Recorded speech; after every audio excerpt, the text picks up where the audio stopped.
Hi, my name is Chastity Davis Alphonse. I would like to start by acknowledging the traditional territory of the Musqueam, Squamish, and Tsleil-Waututh peoples whose lands I'm standing on today. I'd also like to invite you to take a moment to acknowledge the traditional territory of the Indigenous peoples where you are. Truth and reconciliation has become an important movement across Canada, especially for corporations like TELUS, which have been called into the movement by the Truth and Reconciliation Commission's report. For us to fully understand why truth and reconciliation is one of the most pressing and urgent issues facing current and future generations, it's important for us to look back on our history. Decisions that were made by the federal government in the 1800s in service of the creation of what we now call Canada have negatively impacted Indigenous peoples for generations.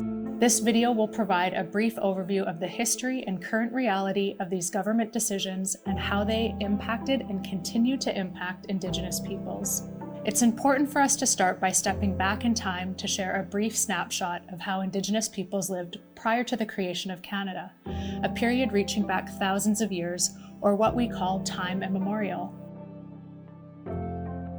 Traditionally, the majority of Indigenous communities in Canada were matrilineal, meaning leadership in the communities was passed down through the mother's and grandmother's family line. Indigenous women and children were at the center of the communities. All decisions made by the community upheld the safety, health, and wellness of Indigenous women and children. Many Indigenous peoples held the worldview that they were interconnected with nature and with their traditional lands, so they lived in such a way that honored and respected that connection. That sense of interconnectedness still holds true today. Our governance, languages, culture, ways of being and knowing were, and still are, intricately connected to the traditional territories on which we live. This is important to keep in mind as we learn more about how the policies of the Canadian government affected and continue to affect Indigenous peoples. There were many events that led to the Confederation of Canada in 1867, too many to list in this brief overview. However, there are two significant historical moments that are important for you to know, because they play a continuing role in the relationship between Canada and Indigenous peoples. First is the Royal Proclamation of 1763, issued by King George III, when Great Britain officially asserted sovereignty over the lands now referred to as Canada. The Royal Proclamation states that Aboriginal title exists and will continue to exist until ceded by treaty. However, this promise has not been honored. Second is the doctrine of discovery, along with the concept of terra nullius, a Latin expression that translates to nobody's land. This enabled European explorers at the time to claim territories as their country's own if there appeared to be no civilized society inhabiting those territories. When explorers arrived on the lands today known as Canada, they claimed terra nullius, asserting that no civilized society existed there. The early settlers deemed the Indigenous peoples who had been living on these lands since time immemorial as uncivilized, less than human, and savage. Both of these pieces of history have had long-lasting effects on Indigenous peoples and their inherent rights and title. And as we'll see, they are still having an impact on Indigenous peoples today. This notion of Indigenous peoples as uncivilized and less than human informed the creation of the Indian Act in 1876. This act was created to control every aspect of First Nation peoples' lives by illegalizing or undermining their way of life. Its policies equated to land acquisition and land management. It effectively controlled governance, education, and health, and it restricted the practices of language and culture such as the potlatch, a type of traditional governance ceremony integral to Indigenous cultures in the Pacific Northwest. Its policies included the creation of Indian reserves, Indian bands, Indian status, residential schools, and the elected chief and council systems. Initially, the Indian Act made it illegal for First Nations people to raise funds to seek legal advice on the violation of their inherent Aboriginal title and rights, their human rights, or to litigate against the federal government to seek justice for those violations. The Act included policies that oppressed, discriminated, and displaced First Nations women from their rightful roles as leaders in their communities. According to the United Nations, there are 90 countries in the world with Indigenous peoples, but Canada is the only nation with a piece of legislation governing those peoples that is so well planned, intentional, and entrenched in its country's constitution. Unfortunately, many countries around the world have used Canada's Indian Act for the purpose of creating similar policies for assimilation. The Indian Act is still in place today in Canada and has only been amended a few times since it was originally adopted in 1876. Several legislative policies created by the Indian Act have had devastating negative multi-generational impacts on Indigenous peoples, families, communities, and nations. The Indian Act made it legal for the federal government to deem plots of land Indian reserves. The federal government largely ignored the concept of First Nations traditional territories. Indian reserves displaced First Nation peoples from the lands that they have lived on for thousands of years, physically moving entire communities off their traditional territories and onto Indian reserves. The Indian Act made it illegal for First Nation peoples to hunt, gather, fish, and practice their cultural and spiritual traditions. The Act also led to a Catholic church being built on every Indian reserve across Canada. The concept of Indian bands was created by the federal government so that Indigenous peoples living on each Indian reserve could be more easily identified. For example, they were given colonial names like the Williams Lake Indian Band, ignoring and erasing traditional names in the languages of Indigenous peoples. In a further act of assimilation, once the Indian Reserve and Indian band systems were in place, the federal government abolished the sophisticated traditional governance systems that Indigenous communities had been using for thousands of years, and imposed an elected chief and council system that Indian bands were forced to implement. Not only were Indigenous peoples displaced from their traditional territories, their entire way of life was outlawed. Hunting, gathering, and fishing became illegal, so there was no way for First Nations to remain self-sufficient. Another oppressive policy enacted was the pass system, created in order to keep Indigenous peoples on reserve. First Nation peoples were not allowed to leave the reserve without a pass issued by a federal government employee or Indian agent hired to enforce Indian Act policy on reserve.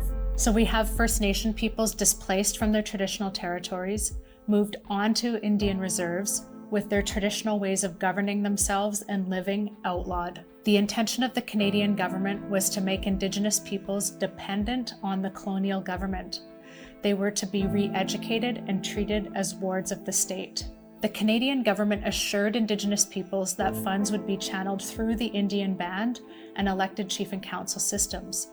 But these funds have been inadequate since these original agreements were made and continue to be chronically underfunded. The effect of the state outlawing entire nations' ways of life that they'd been living for thousands of years was to create and enable forced dependency. This has contributed to a higher prevalence and greater depth of poverty among Indigenous peoples in Canada than any other group. As a result, Indigenous peoples are overrepresented in most negative socioeconomic categories in Canada, including incarceration levels, children in care, rates of addiction, unemployment, and homelessness. But these statistics ignore the root of the problem. These conditions are a direct result of the federal government's historical and continuing policies of assimilation. As part of the early Canadian government's aggressive assimilation policies, Canada's first Prime Minister, Sir John A. Macdonald, amended the Indian Act to make it mandatory for all children living on Indian reserves to attend federally funded and church-operated residential schools.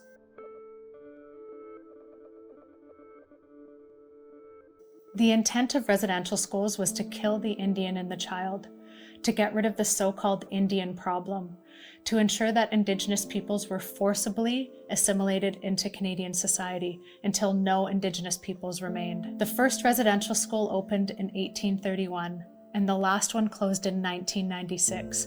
There were 139 schools in operation across Canada, and approximately 150,000 First Nations, Inuit, and Métis children were forced to attend over a 150-plus year period.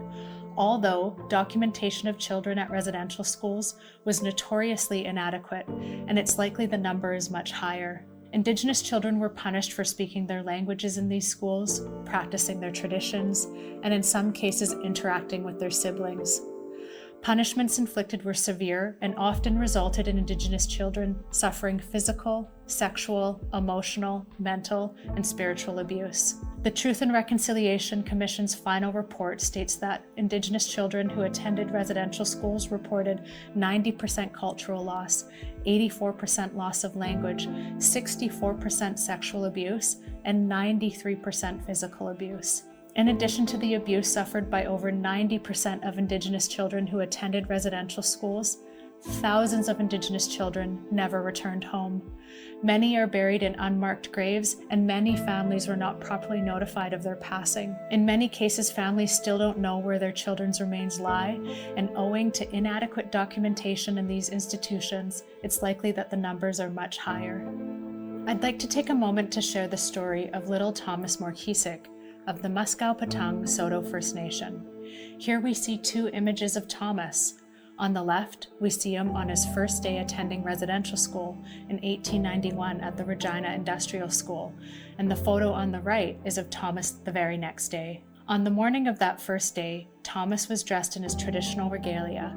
He spoke only his traditional language and did not know any English.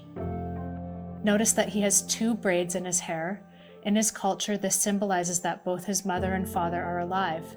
He's dressed in what would be called a skirt in the Western world, but in his culture, this would symbolize the balance between the feminine and masculine energy believed to be within all of us. And he is wearing a pair of moccasins, likely made from the hide of a living being in his traditional territory, reminding him to walk gently in the world and that he is interconnected with his lands. That morning, an Indian agent accompanied by an RCMP officer would have knocked on Thomas's family's door and taken Thomas to residential school. If Thomas's parents had refused, they would have been arrested, charged, and thrown in jail for breaking the law as outlined by the Indian Act. If you were a First Nations child living on reserve, you were required by law to attend a residential school or an Indian day school. When Thomas arrived at the residential school, the first thing that would have happened is that he'd be stripped naked, along with all the other children, and their clothes would have been burned. They would then be sent into a group shower with several other children while being watched by the priests and nuns of the school. Then, Thomas would have put on the uniform you see here: tight pants, a button-up shirt, and tight leather shoes. Then the next order of business would have been for the children to line up and have their hair cut. Since Thomas didn't speak English, he wouldn't have been able to understand why his hair was being cut. In his culture, the only time your hair is cut is when one of your parents dies. So what do you think Thomas would have been thinking and feeling in that moment? Notice the significant change that's occurred overnight to Thomas's wardrobe, his stance, his demeanor. He is far away from anything he knows. Imagine what this experience must have been like for him. This is only the brief and partial experience of one child. Over 150,000 children underwent similar transformation in residential schools across generations. But it wasn't just residential schools. Indian day schools were also created as an extension of the aggressive assimilation policies of the federal government. The first such school opened in the early 1900s, and the last was closed in 1997. Over its nearly 100-year period of operation, over 200,000 Indigenous children attended Indian day schools, although again, that number is likely much higher due to inadequate record keeping.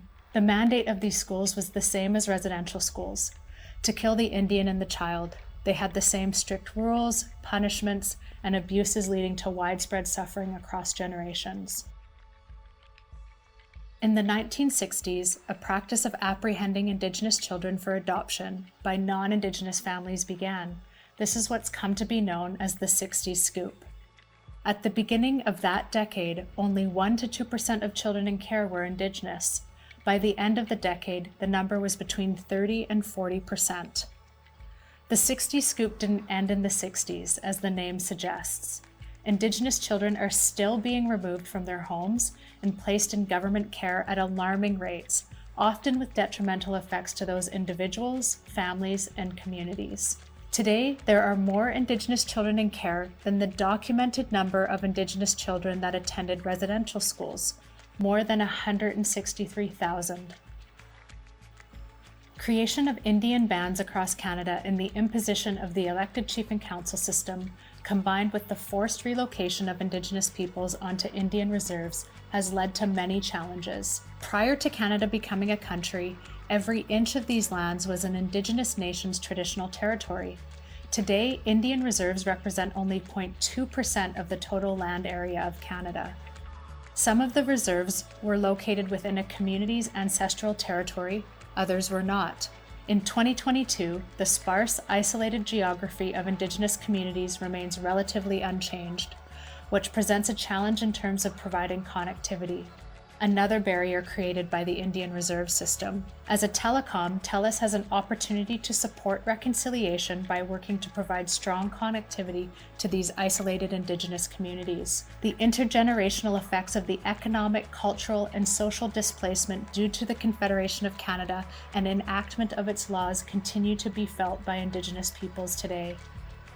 This displacement is directly tied to the socio-economic gap that exists between Indigenous and non-Indigenous peoples in Canada and sets the stage for reconciliation. The National Indigenous Economic Board reported that the Indigenous economy contributed over $30 billion to the Canadian economy in the year 2016. Closing the socio-economic gap between Indigenous and non-Indigenous people would result in an additional contribution of $27.7 billion to the economy, growing the Indigenous contribution toward what Caroline Hilton calls the $100 billion economy.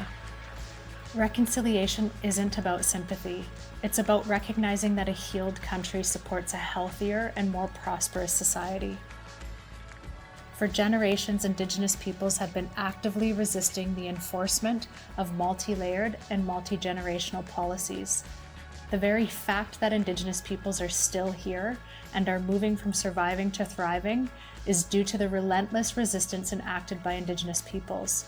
We are reclaiming our lands, cultures, traditions, languages, ways of being and knowing, and worldviews. The strength and resilience of Indigenous peoples is alive and well. And as we continue to reclaim our inherent Aboriginal title and rights, we will continue to overcome the 150 plus years of enforced colonial policies that have affected our people. Every single act of truth and reconciliation, social justice, and equity that's been implemented in Canada has been Indigenous-led, pushing the government for change. Indigenous peoples will continue to resist colonial and discriminatory policies in order to reclaim our rightful place on these lands. Canada will only realize its full potential when Indigenous peoples have. There's much more to learn about Canadian history through an Indigenous lens. As part of this learning program, we've put together a carefully curated set of deep dive resources for you. These resources represent an opportunity for you to deepen your knowledge of our shared history and current reality. You can find them at go/reconciliation program. Amawiga.